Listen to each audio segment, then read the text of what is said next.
Coming up on Network Africa.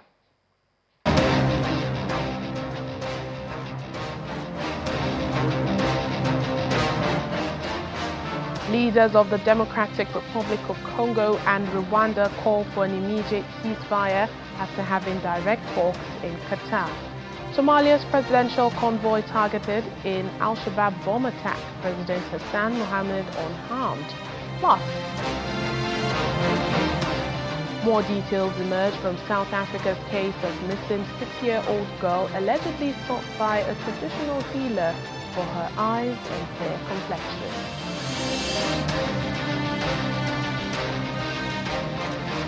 Hello and welcome to the program today. I'm Layo Olarinde. We begin with the crisis in the Democratic Republic of Congo. Congolese President Felix Tshisekedi and his Rwandan counterpart Paul Kagame are both calling for an immediate ceasefire in the eastern region of DRC. This is after having direct talks in Qatar, mediated by Qatari officials. Their meeting marks the first time both men have sat together since the conflict in DRC's mineral-rich east after tensions escalated after M23 rebels seized 2 major cities in January. There had been an attempt for negotiations in Angola this week. However, the Rwandan-backed M23 rebels pulled out on Monday, citing newly imposed European Union sanctions on their rebel leaders as their reason. Well, both presidents say they are committed to an immediate and unconditional ceasefire. However, a joint statement that was released offered no specifics on how that ceasefire would be implemented or monitored. In Somalia, the president's vehicle convoy has suffered a bomb attack just as it left the grounds of the presidential palace in Mogadishu. According to various eyewitness accounts, the explosion could have left as many as 3 people dead. However, no official confirmation on casualties has been released. President Hassan Sheikh Mohamud's motorcade was heading to the Middle Shabelle region in southern Somalia to oversee military operations against Al-Shabaab. However, government sources have confirmed that the president is well and unharmed. This is the second time since 2014 that the president has been directly targeted. Al-Shabaab, which opposes the federal authorities, frequently carries out bombings and assaults targeting government and military officials.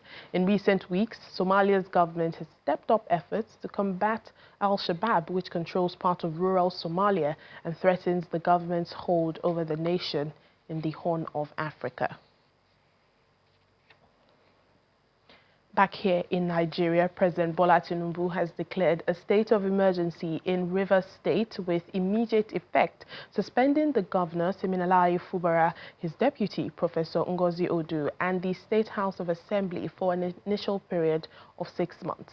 Announcing the declaration in a national state broadcast, the president said the grave situation in the state could not be allowed to continue and required extraordinary measures to restore good governance, peace, order and security.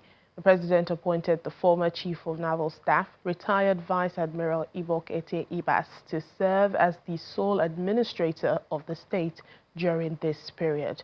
Our State House correspondent Lanre Lasisi reports. The day started with an emergency security meeting at the State House. Service chiefs, led by the Chief of Defense Staff, including the Inspector General of Police, and heads of other security agencies were in attendance. They were later joined by the leadership of the National Assembly. No reason was given for the meeting. The meeting is coming on heels of attacks on pipeline facilities in Rivers State. Fellow Nigerians. Later in the day, President Bola Tinubu addressed the nation, focusing on developments in Rivers State. He makes a declaration. It has become inevitably compelling for me to invoke the provision of the Section 305 of the Constitution of the Federal Republic of Nigeria, 1999, as amended, to declare a state of emergency in Rivers State with effect from today, 18th March, year 2025, and I so do. By this declaration, the governor of Rivers State, Mr. Similaye Fubara, his deputy, Mrs. Ngozi Odu, and all elected members of the House of Assembly state are hereby suspended for an initial period of 6 months. Before the pronouncement, the president had convened meetings with stakeholders in the state, and the Supreme Court had made a pronouncement on the situation in the state. The president alluded to these events in his speech. Like many of you, I have watched with concern the development, with hope that the parties involved will allow good sense to prevail at the soonest. But all that hope borne out without any solution to the crisis. I have made personal interventions between the contending parties for a peaceful resolution of this crisis, but my efforts have been largely ignored by the parties to the crisis. Apart from that, both the House and the governor have not been able to work together. Both of them do not realize that they are in office to work together for the peace and good governance of the state. The latest security report made available to me show that between yesterday and today, there have been disturbing incidents of vandalization of pipelines by some militants without governor taking any action to curtail them. I have, of course, given stand order to the security agencies to ensure safety of lives of good people of Rivers State and the oil pipelines. With all this and many more, no good and responsible president will stand by and allow the grave situation to continue without taking remedial steps prescribed by the Constitution to address the situation in the state, which no doubt requires extraordinary measures to restore good governance, peace, order, and security. The president also appointed an administrator to pilot the affairs of the state. I hereby nominate Vice Admiral Eboket Ibas, retired, as administrator to take charge of the affairs of the state in the interests of the good people of Rivers State. For the avoidance of doubt, this declaration does not affect the judicial arm of Rivers State, which shall continue to function in accordance with their constitutional mandate. The administrator will not make any new laws. He will, however, be free to formulate regulations and may be found necessary to do his job, but such regulations will need to be considered and approved by the Federal Executive Council and promoted by the President for the state. The president made clear that the judicial arm of Rivers State will continue to function in accordance with their constitutional mandate. He also stated his expectation that this intervention will restore peace and order in Rivers State. From the presidential villa, Lanre Lasese, Channels Television News. Let's head to South Africa now. The trial into the disappearance of a 6-year-old girl, Jocelyn Smith, continues at the Western Cape High Court. More details emerge from the kidnapping and human trafficking case that has sent shockwaves across the country. Earlier this week, emotional testimony unfolded as Jocelyn's mother, Kelly Smith, was described by her former employer as a good mother. However, other witnesses painted a different picture, alleging she struggled with drug addiction and had a volatile relationship with her boyfriend. The court also heard from investigating officer Rifiwe Sekobe, who reveals that police were informed Jocelyn had been sold to a traditional healer for her eyes and fair complexion. Kelly Smith, Jacqueline Apollis and Stefano Van Rij are currently facing charges of kidnapping and human trafficking, while the little girl is yet to be found, even as the trial continues until the 28th of March. Let's discuss this further, the broader issue of human trafficking in South Africa. Joining us now is Dr. Shahida Omar from the Teddy Bear Foundation for Abused Children. Thank you for speaking to us on the program. Thank you. Well, in your years of advocating for children's rights, have you ever seen such a case as Jocelyn's? I mean, is it a common occurrence? Well, I think it's not an exception. We need to realize that there have been many other Jocelyn Smiths, unfortunately, whose whereabouts have been unknown to date. If we just look at missing persons South Africa, where they speak about 77,000 found, but 23,000 unaccounted for. So this is not something rare or unique to the situation. I think we need to appreciate and recognize that South Africa is seen as a central hub for human trafficking. And I think we have to realize that it's seen as a transit, a transport, and import destination for trafficking child victims. And unfortunately, if we just look at the global scenario, we know that more than 27.6 million victims are actually trafficked. And if we look at who are the traffickers, it's often somebody that is closely connected to the child, to the victim. And in this case, as we realize that it is a biological member of the family, a mother, which one cannot even begin to conceptualize, comprehend, or even make sense of how any mother could actually sell her child and release her child under these circumstances.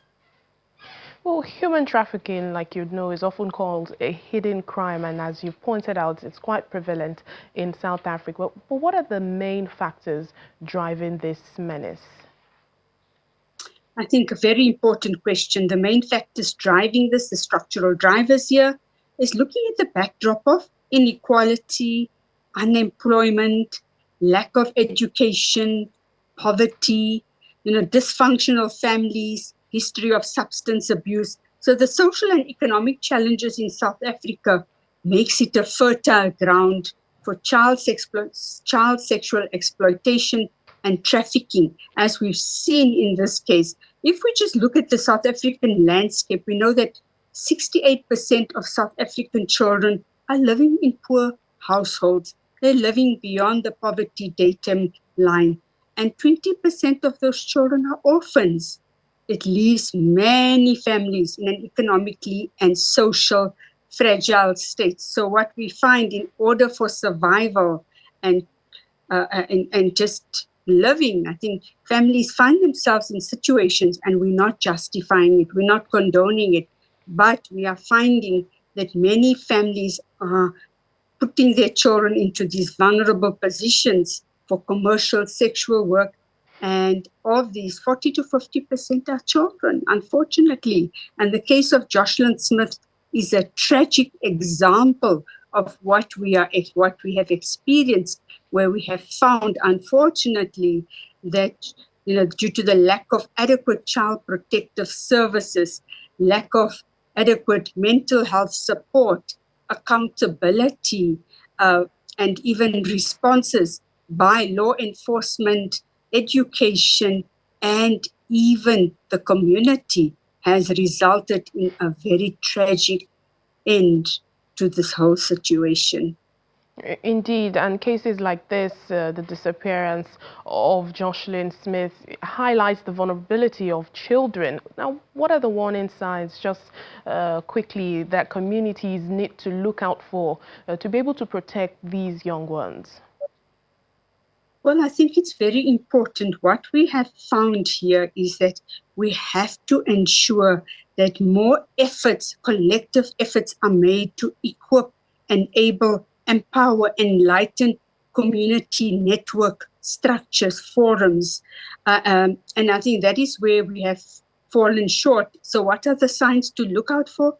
In typical and classical, as in the Jocelyn Smith case, where children were left unsupervised, were sometimes attending school, not attending school, uniforms washed, uniforms not washed, family members, extended significant others, fully aware of the mother's mental state, her addiction, her craving, but even neighbors, even the friend who is the state witness now, was fully aware. So what are the signs and symptoms? We can see children that are faced with purposeful neglect, situational neglect, emotional, disconnection with the children, not properly nourished, dressed, clothed, attended to health care, education. So the children's rights not being fulfilled. All the rights that a child is entitled to according to the Constitution. This is a classic example of what should have been addressed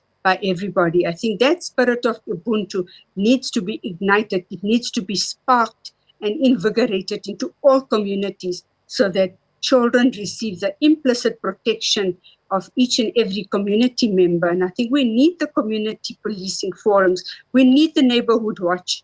We need, ward or traditional or even family support structures where people know that this is the go-to person should they have any concerns regarding any matter. It's not only about children, but I think this would certainly provide guidance. It would increase reporting. People would know where to report, how to report, and escalate it if it's not been addressed, if police have not responded timeously and appropriately. All right, then, Dr. Shahida Omar from the Teddy Bear Foundation, thank you for speaking to us on Network Africa. And we do hope, Jocelyn Smith is found well and alive. Thank you once again. Thank you. Welcome back to the program. The U.S. State Department has announced that South Africa's ambassador to the U.S. must leave the country by Friday. This decision came after Secretary of State concluded that Ambassador Ibrahim Rasool was no longer welcome in the United States.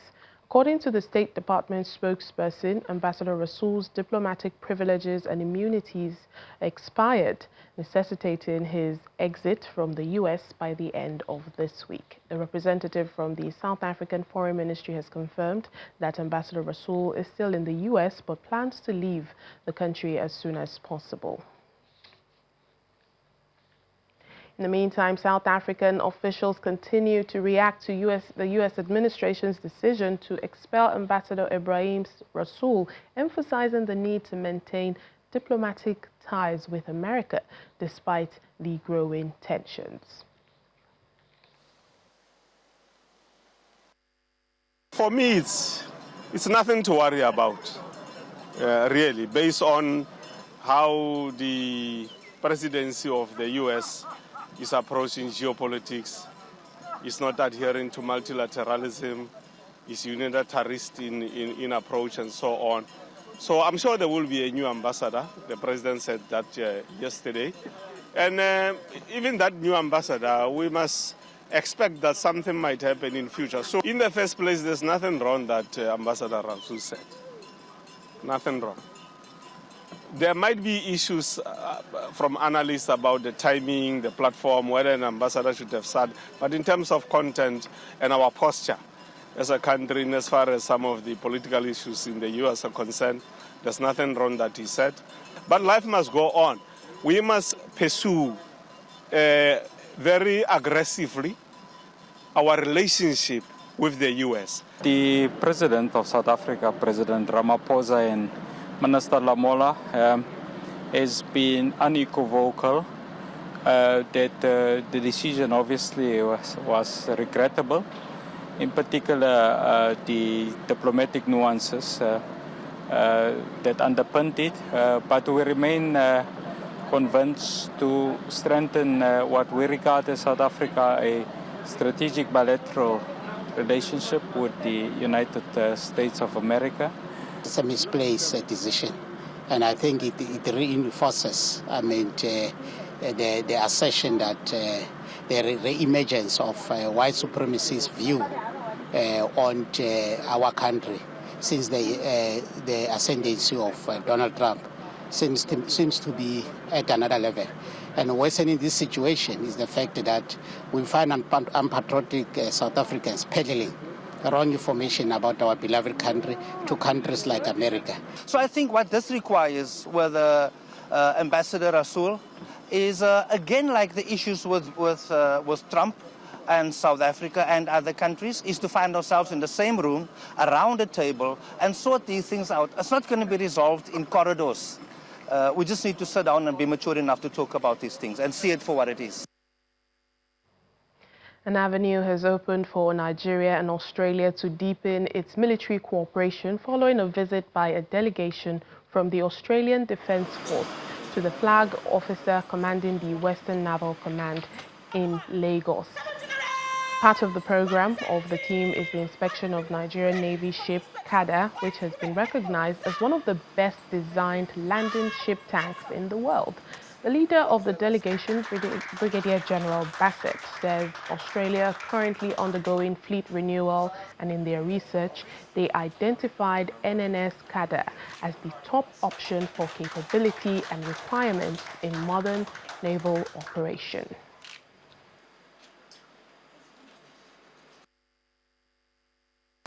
We have searched the globe for the best landing craft. The NSS Qatar is, in our view, the best landing craft. We have travelled all this way to come and see what we consider to be the best landing craft, and then we intend to take this back to Australia and build a landing craft very similar to the Qatar, and we hope that in the future we can build a relationship that is closer with the Nigerian Navy so that we can operate those vessels together. They will be very, very similar boats. So we're here for the day to come and see the vessel. We hope to come back at some stage in the future with probably more technical people to look at the vessel and learn from it. We feel very humbled that Australia has recognized that we have one of the best landing crafts. This is the essence of international collaboration, really, where we compare notes, and in that way we maintain what they call global best standards and practices, So this is just the beginning. For Australia and Nigeria, we're going to move, this collaboration even to greater heights. Haiti's former ambassador to the United Kingdom and Northern Ireland, Jean Pillard, is advocating for the African Union to reconsider membership of the Caribbean nation to the African Union. He was delivering a lecture at the Pan-African University of Science and Technology in Abuja recently. He emphasized that Haiti is not just a nation with African heritage, it is an African nation forged in exile. He defined an African state and what Africa stands to gain by receiving Haiti, as well as the role Haiti can play in bridging Africa and the Caribbean. He says the time has come for Haiti to be embraced as an equal, long-lost sibling returning home. The question before you is that whether Haiti belongs to Africa, the question is, can Africa recognize what history has never erased? To understand Haiti's rightful place in the African Union, we must go back to the most extraordinary event in the history of Black liberation, the Haitian Revolution, from 1791 to 1804. Haiti was not granted its independence. Haiti tore its freedom from the jaws of empires, turning the impossible into destiny. Enslaved Africans, stolen from their homelands, rose against the most powerful empire of its time. Does that not make Haiti recognize the African diaspora? He says more people need to study about Haiti and how many of its ancestors came from Africa.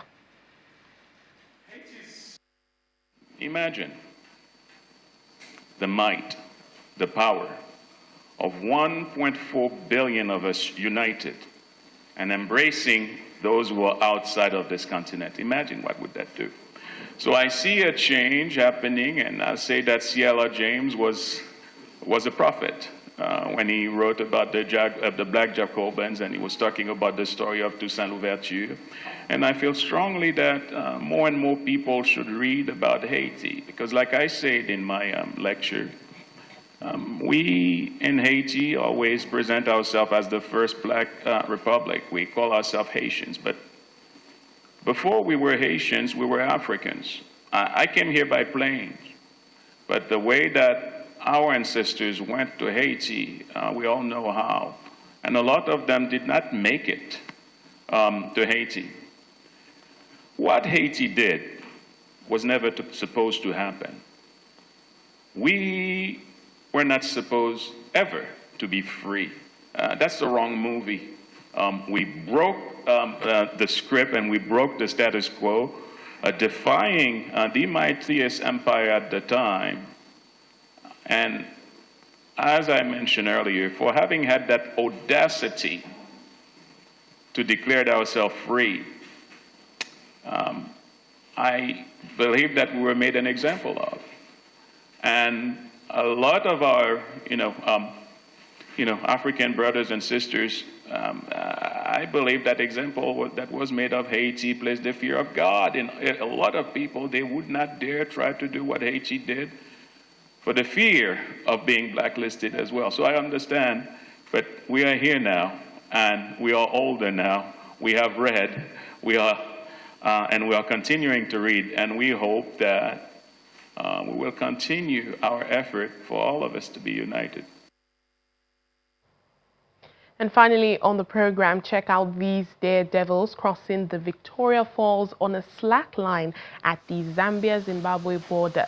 The two European men, Lucas Imler from Germany and Reinhard Kleindl from Austria, said they trained for 2 years before completing the daring crossing. Slacklining requires an extreme degree of concentration and balance, and it's similar to tightrope walking, but it's different. In that, in opposition to the tightrope, a slack line bounces and stretches.